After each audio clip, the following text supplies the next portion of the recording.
The Mendon-Honeoye Falls-Lima Sentinel welcomes you to this edition of the Mayor's and Supervisors Weekly Update, brought to you by... Each week, our community makes history. Each week, you make history. And each week, there's only one source to turn to for the first take on history.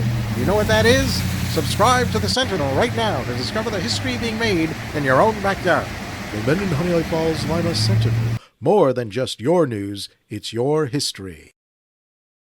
Hey, welcome everyone to this week's edition of the Mayors and Supervisors Report and Update. I'm Chris Carosa, publisher of the Mendon-Honeoye Falls-Lima Sentinel, and each week we bring you the goings-on in the towns and villages that we cover. This week we have several people who have written it in. They've asked me to actually read what they want to say to you. So we'll start with Maggie Ridge, the mayor of Scottsville. She says that they have submitted a grant proposal for the Bring Back Monroe or Bring Monroe Back ARPA funds for $673,000 for a complete overhaul of Johnson Park, a well-used park that's showing its age. They've hired a summer help person for the DPW. She wants to go full-time, and she's doing a great job. We are also in the need of a part-time village clerk. It's great hours, no weekends, one evening per month, the perfect part-time job. You'll want to contact Scottsville for that. Considering purchasing speed safety signs. That is what the village of Scottsville is doing. There's lots of complaints about speeding. The MCSO is shorthanded, so it's a lower priority item during the summer. Kids are still jumping off the George Bridge. It's almost a rite of passage here in the village, and we're working together with the county, New York State Parks, and the town to find some additional ways to deter the activity, starting with blocking automobile access to the bridge. Finally, the 9th annual car show is scheduled for Saturday, August 13th. The sponsor of the show is expecting 400 cars. Come on and enjoy the fun. And so that was Maggie Ridge for the mayor of Scottsville. I will add to something that she said about the George Bridge. I was just going through Instagram this morning, and wouldn't you know it, there's pictures of people jumping off the bridge. So maybe one of the first things to do is to cut the Wi-Fi, if possible, so that people couldn't do that. Let's go next to Rick Milne, mayor of Honeoye Falls. We're getting our mayors done first here today. He wrote in saying this: the village will be seeking proposals for a condition report on the Village Hall building. This report was last completed in 1998, and many upgrades and improvements have been made since then. In addition, having this updated report will assist in funding requests for future needs. We do know the roof will need to be updated soon, and there will also be window and door needs that we know of. In addition, as our world continues to change, we also have to ensure that our security within the building is appropriate for the safety of employees and visitors alike. The village has ordered radar speed monitors to be placed within the village.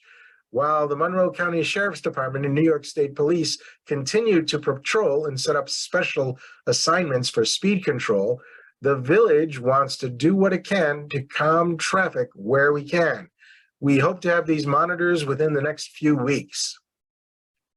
We have had requests from residents that wish to donate trees to the village to be planted in right-of-ways. While we do have an active street tree planting and removal of unhealthy trees program, we certainly appreciate those who wish to help with donations. This tree donation form will be posted on our website when completed. We have had great attendance at our Good Vibes concert series this year. We appreciate all those attending and the positive comments. If there happens to be a Tuesday with inclement weather, please look for signage and social media posts, as the music could be moved to the Fireman's Field on Monroe Street. Normally, all shows will be on Tuesday evenings at Harry Allen Park in the gazebo from 6:30 to 8:30 p.m. The Wolfsburger Park project continues to move forward very well, and the initial model home is nearing completion stages. Finally, thanks to all those serving with our Honeoye Falls Fire Department agency and our Honeoye Falls Mendon ambulance. Whether a volunteer, per diem, or staff member, we appreciate your service and dedication to our community and those communities surrounding. That was from Rick Milne, Mayor of Honeoye Falls. Let's go live to John Moffett, the supervisor of the town of Mendon. John, what's new and happening in Mendon?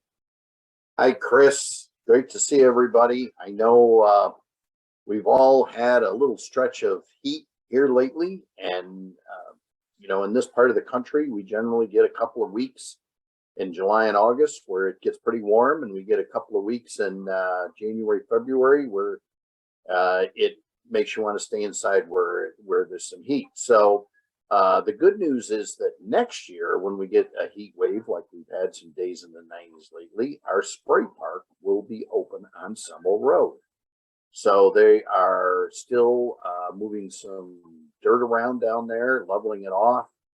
And I was down there today to check out the progress, and they're getting ready to start forming and pouring concrete. So pretty exciting news on that front.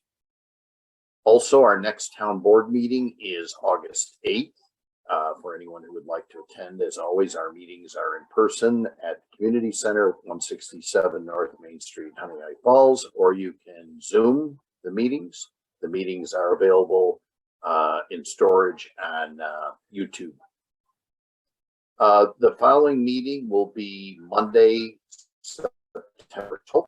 That is when I will be presenting the tentative budget to the town board. If anyone would like to, again, attend via any of those mediums. Then on September 26th, the town board will be considering the tentative budget, making any changes, moving it to preliminary status, at which point we will schedule a public hearing, most likely on October 17th.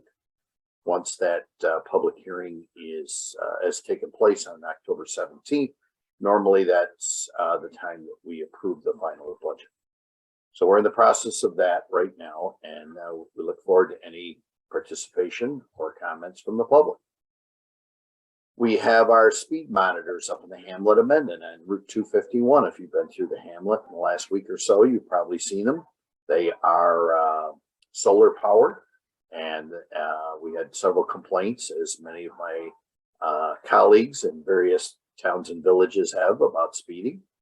So we have those up, and we had them up on Sibley Road, Plains Road recently, and we will be moving them to the next location probably next week. So we're looking forward to keeping those out there, and just reminding folks to please watch your speed.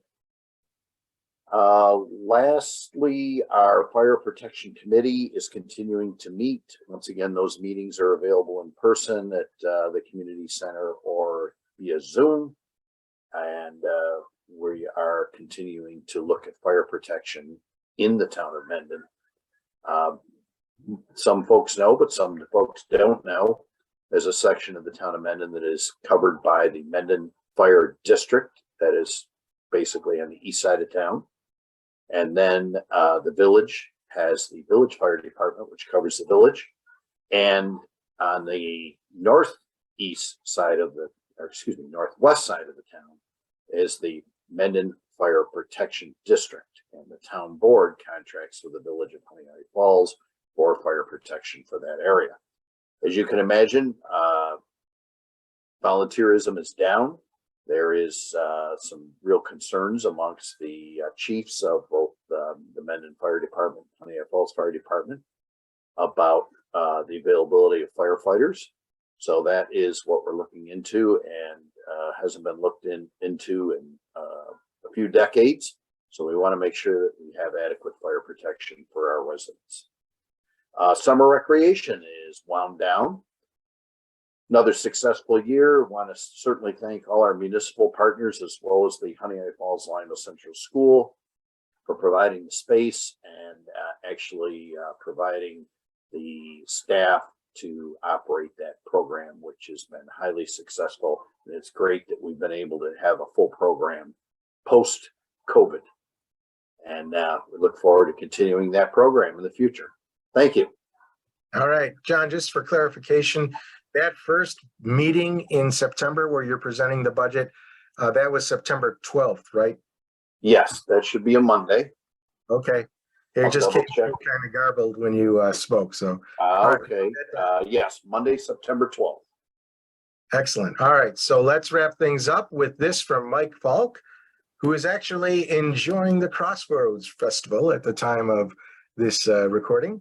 He says the town-wide parade ran last Thursday night with almost no rain. The 1.5-hour parade covered the township corner to corner and was a great chance for many of the participants to see some parts of Lima for the first time. The Crossroads Festival Barbecue Contest today, Sunday, August 7th, maxed out at 16 participants, and the bed races on Saturday, August 6th, maxed out at 10 teams. With 17 bands in town over a 4-day period, there was something for everyone, and I hope you had a chance to stop by and participate. This year's festival budget was just a shade over $54,000, all from local donations. Thank you all, the festival sponsors and hardworking volunteers who made this 2022 Crossroads Festival a great one. Mark your calendars for next year, August 3rd through 6th, for the 2023 festival. Lima rocks, says Mike, always with a good line there. All right, John, anything more come to mind? Nope. You're on mute if there was. So, all right, I think you're done.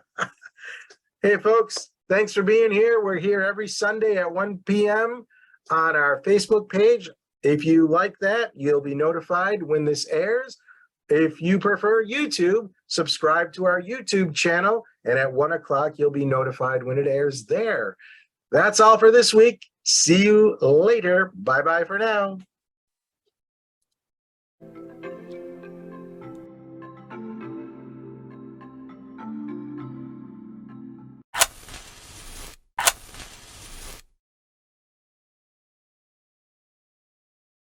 Imagine yourself communicating with a difference. Pan-Dimensional Solutions helps you do this. Whether live spectator events, taped broadcasts, or real-time audience-engaging programs, you can benefit immediately from the tools Pan-Dimensional Solutions will share with you. Do you want to make a difference? Contact us at pandimensional.com.